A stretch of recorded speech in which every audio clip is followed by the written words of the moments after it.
It began in a grocery store aisle where a simple purchase became a test of pride. A child was trying to keep an ordinary day from falling apart. There was no music, no perfect line, no heroic posture. There was only a person trying to decide what kind of human being to be. The problem did not arrive as a disaster. It arrived as a pause at the table, a letter folded twice, a door closed too softly, a look that stayed on someone's face 1 second too long. In families, the deepest trouble often enters quietly because everyone is trying to protect everyone else.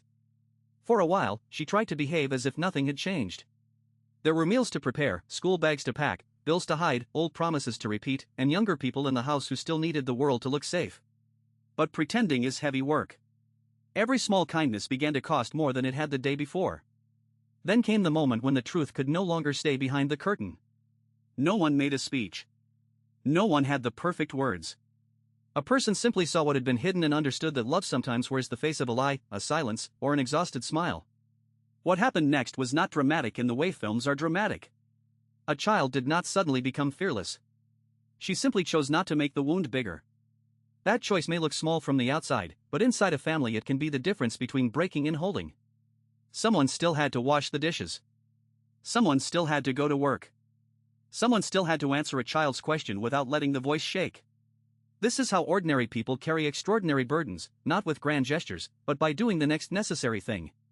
The hardest sentence was never said aloud. It stayed behind the teeth, heavy and hot, because once a sentence is spoken inside a home, a workplace, or a relationship, it cannot always be gathered back. This is why the story still lands in today's world. So many families look perfectly normal from the street, yet inside the house there may be debt, illness, distance, grief, immigration pressure, aging parents, anxious children, or two adults who no longer know how to ask each other for help. Modern life trains people to explain everything quickly, to judge quickly, to post quickly. But a family is not a comment section. A family is where people often hurt each other precisely because they are tired, scared, and too close to hide. The story asks for a slower kind of judgment. Before calling someone weak, dramatic, cold, or dishonest, maybe ask what fear they were carrying and what they were trying to protect. This is why the story does not feel old, even if the setting may belong to another time.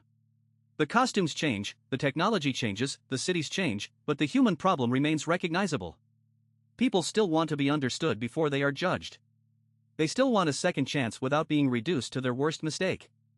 They still want love that does not turn every weakness into evidence against them. And perhaps the most important lesson is this: compassion is not the refusal to see the truth. Compassion is seeing the truth clearly and still refusing to destroy a person with it. Maybe that is the quiet power of the whole thing. Life gives people impossible days, and some of them still manage to answer with mercy.